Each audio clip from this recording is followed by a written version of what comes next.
Okay, so this is my second video journal entry of my daily commute, Ithaca, New York. This is January 29th, very cold but beautiful morning. And I'm doing these videos to try to show people that commuting via e-bike is a very reasonable way to get around even in the winter, and so trying to get all riding conditions in these videos. So far I've done 2 of winter riding, and I think it's kind of a really important one, because if there's any conditions you're really not going to ride in, it's when it's really cold. And so this really puts any bike to the test. It's nice having an e-bike in these conditions because you need all the extra help you can get, especially when conditions are so adverse. So during this video, I'm going to be trying to explain what I see and things I notice, cars passing me by and how not to get hit, what's going through my head, and so I'll point out various things, but I'll also just be talking about my build and things that I'm kind of working on as time goes on. So this ride is just 3 days after a pretty major storm in the area. At least that's what they forecasted it to be. It ended up not being too bad in our area, maybe 4 inches, but it dumped all at once, put a lot of snow on the road. And this video really just shows you how quickly the plows are able to get in there, clean up the roads where they're just dry and dusty with salt. And so that's nice for riding because you're not sliding and slipping all over the place. So 3 days of downtime, and I have a lovely wife, and she drove me to work in our car. We have one car, and I try to bike as often as possible to work, but when I can't, it's nice to have that backup of a car. So it's not my philosophy to tell people that they should not use cars whatsoever. I just save quite a bit doing things this way, and so every little bit helps. And it's also good to have other forms of transportation in case of emergencies and your car breaks down and all that. So we're in the downtown flat area, and in future videos, again, I'm going to try to superimpose GPS maps as well as Google Maps. I'm just going to flash them to show you where I am in my trip, but right ahead of me, you're looking at the hill there, and this is headed up into the northeast area of town, and it's going to travel right alongside Route 13. So what you're seeing here not only is cold riding, but you're also seeing what I call Ithaca riding, or Ithaca miles. And in Ithaca, it's very hard to get from place to place without hitting a hill of some sort. Cornell is one of the biggest employers in our area, so if you're living near campus or just outside of town or downtown, you commute up to campus, or the other campus, Ithaca College, chances are you're going to be hitting a hill at some point, big shopping center up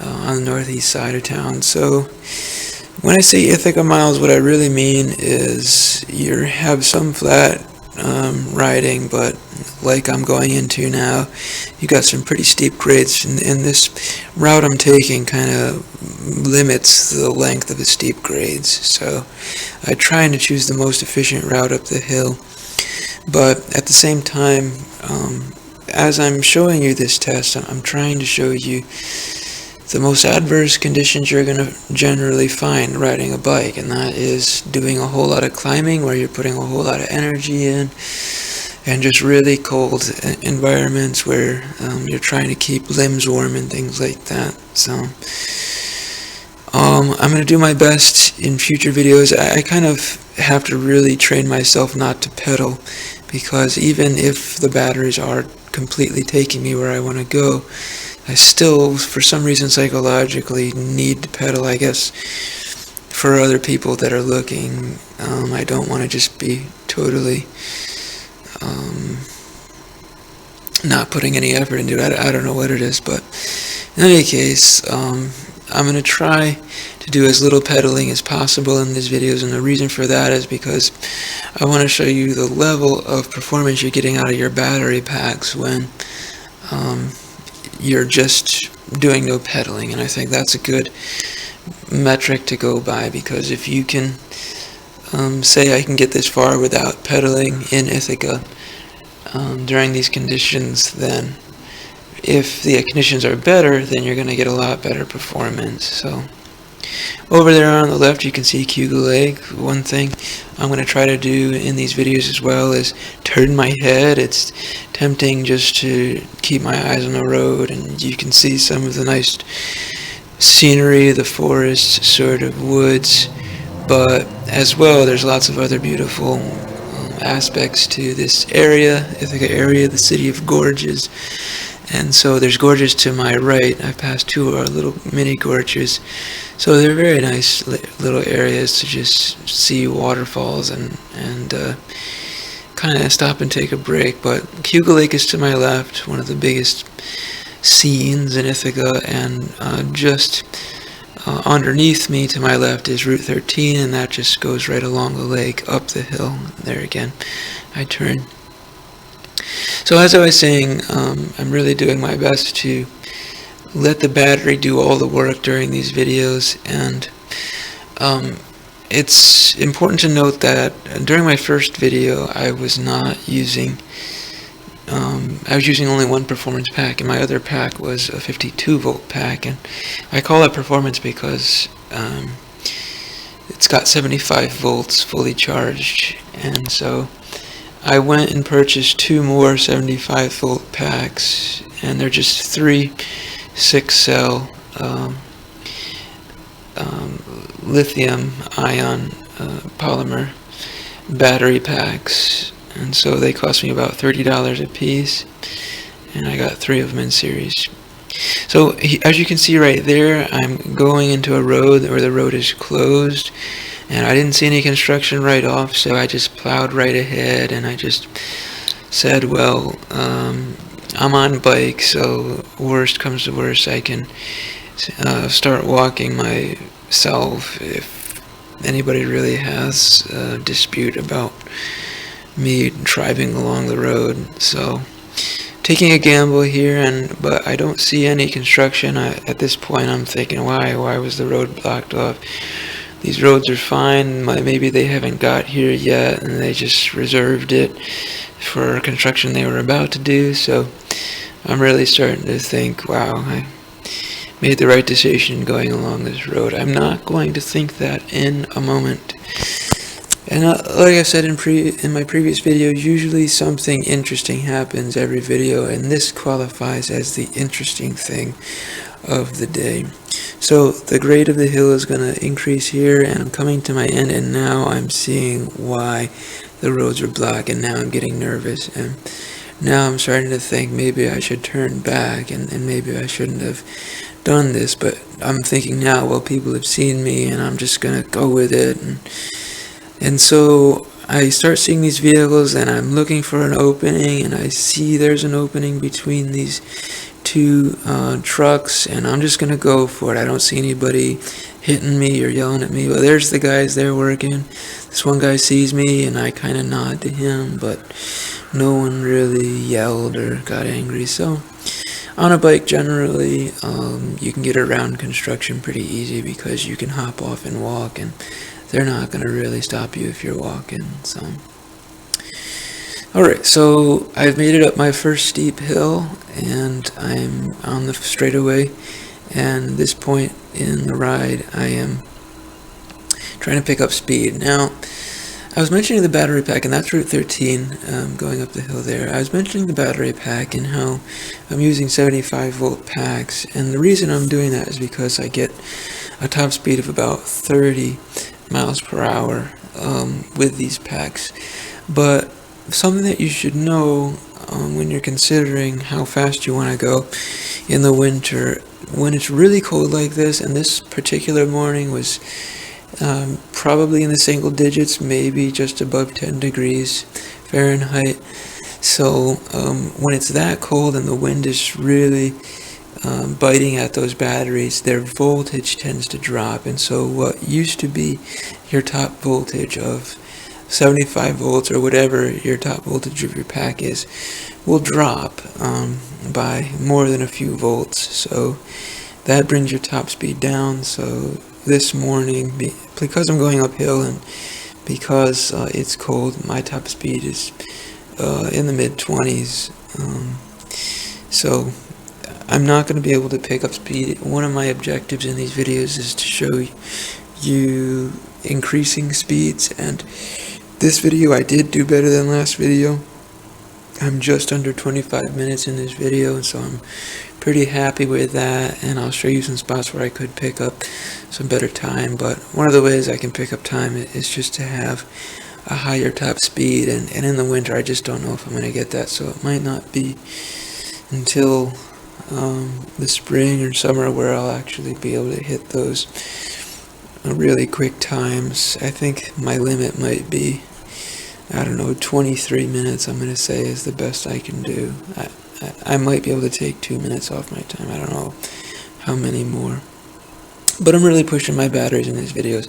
Now, the other thing, and this is the nicer area, you can see there's a little snow on the shoulder, so it really forces you to ride into the road, and so that's why it's important to stick to these back roads, because if there is traffic coming behind you, they're just going to go around you, versus if you're in a really busy road, they can't go around you, then they're mad at you, and then you're feeling like you're bothering people, and it's just not a good way to start your day, at least in my opinion. Some people have no problem. Anyway, so here I'm going to get into some actual winter riding, and there's snow cover path here. It's about 3 or 4 inches deep, and this first little bit of snow riding I'm doing is fine. I just slow right down. I don't have to put my foot down or anything. I'm taking this, I'm not falling, and when I start to fall, I can turn and adjust, and I can save myself from spilling. But at the end of this path, the grade goes really steep, and what I'm going to do is I'm just going to step off the bike. My back tire is starting to slip. That's where all my torque is on my build. Oh, and I should mention that if you want to see my build, it's on my blog page, and I put a picture on my first blog post of my bike, and I've got a rear hub motor. So it was kind of spinning out, and so I hopped off and walked it the rest of the way. Now I'm in the back of the mall area, and right here I'm going to take a break. This is one of the spots that I can pick up some time. I'm going to spend about a minute here fidgeting with my batteries, and at the same time trying to warm up my hands. It's very cold out, and I'm doing my best to cover up my extremities, but when the wind is really biting at your hands and feet, it's hard to keep them warm no matter what you do, unless you have like electric warmers.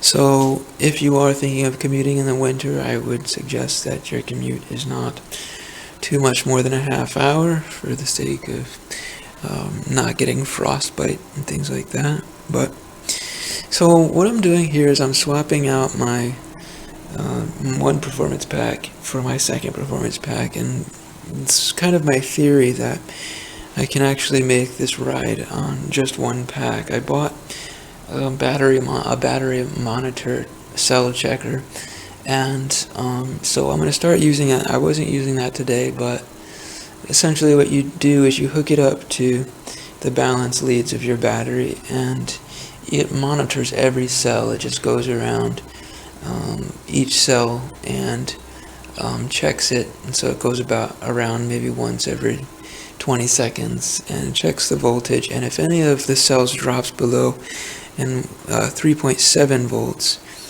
an alarm will sound and I'll switch the battery pack. But that hasn't happened, but I'm switching battery packs anyway because I feel sorry for my batteries. I don't know if batteries have feelings, but actually I had 2 lithium polymer battery fires that I went through. One almost took my apartment out, and I'm no longer living there. I think my landlords are a bit relieved, but anyway,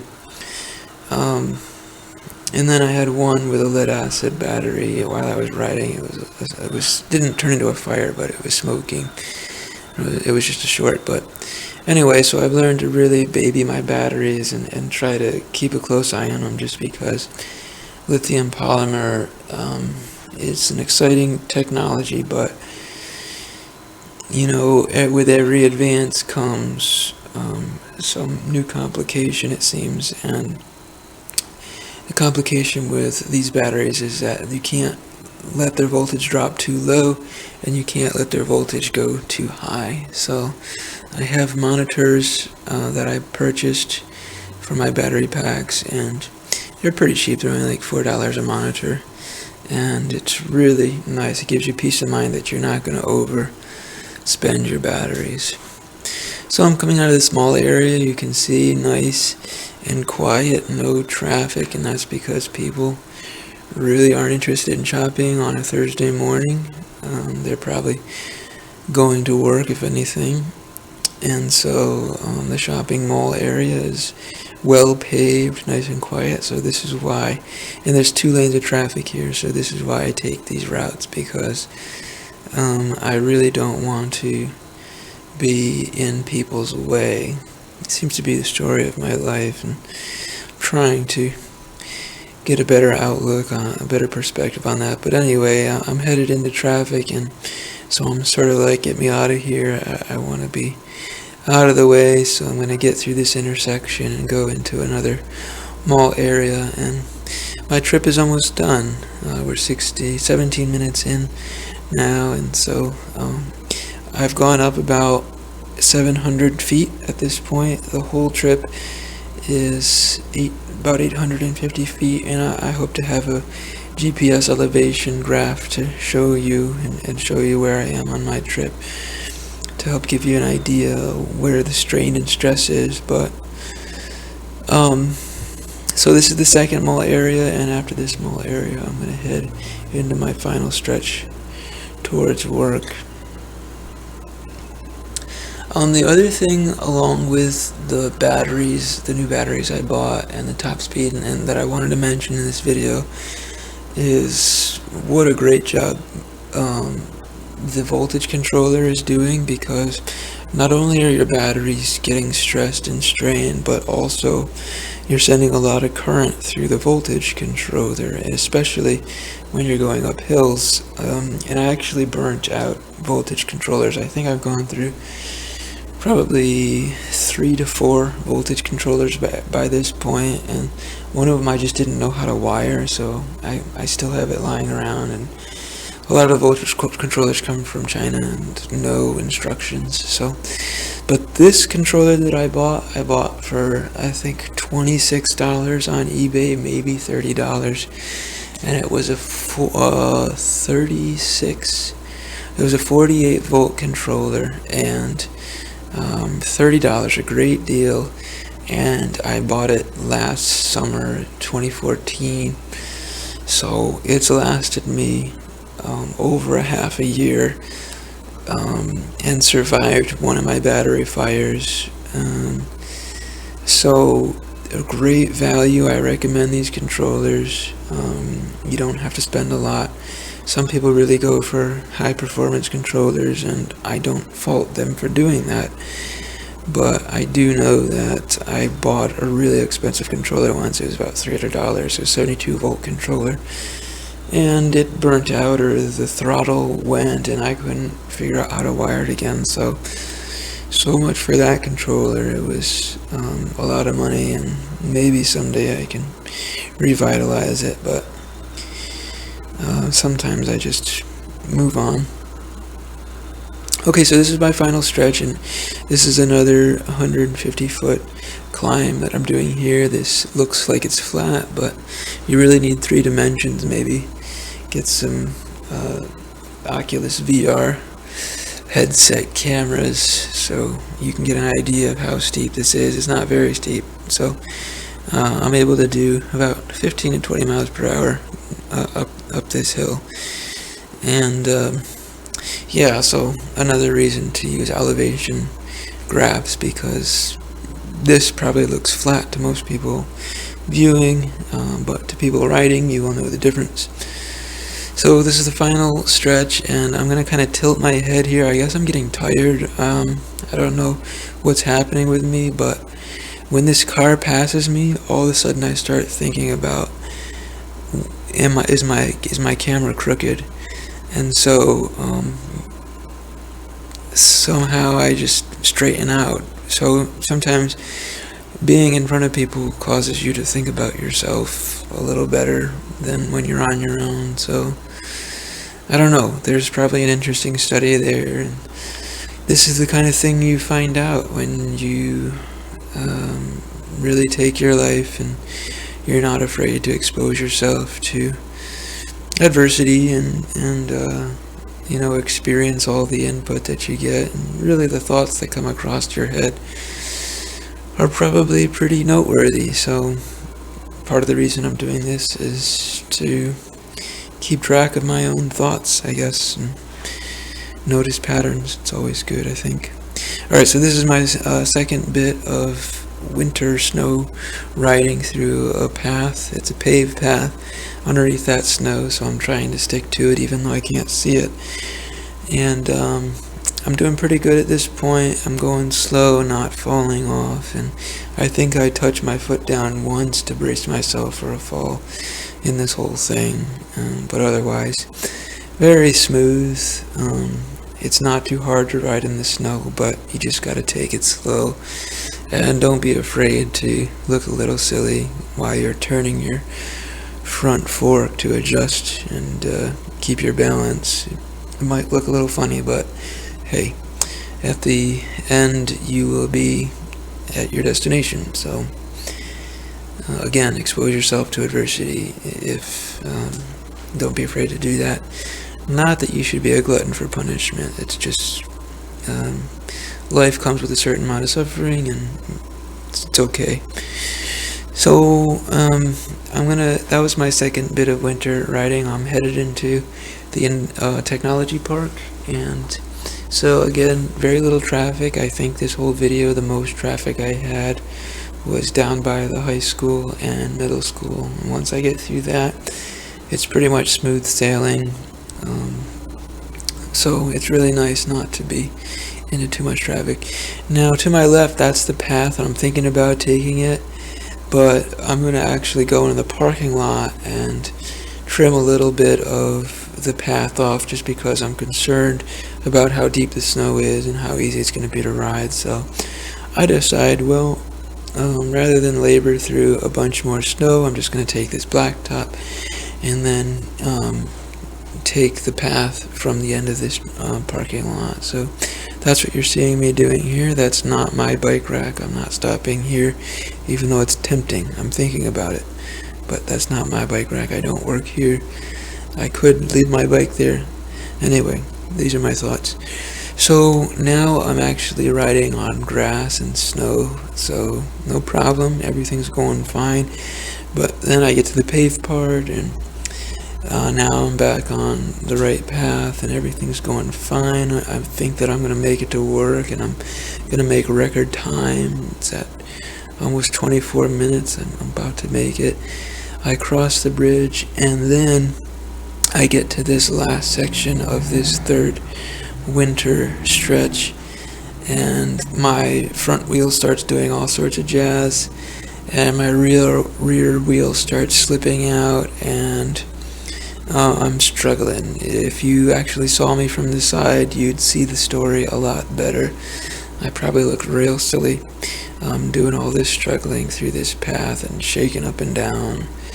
But again, it's important to keep in mind that I'm getting where I want to go, and I know I've got to struggle for the moment. Anybody that takes a hill knows what I'm talking about, but at the end I will be at my destination. So that's my second video journal. I'm going to try to get all the riding conditions in here to show you that it is not impossible to ride in the winter. So you just got to wait for the roads to clear sometimes and have that backup strategy. Hope you guys enjoyed and are encouraged to go out and transport affordably.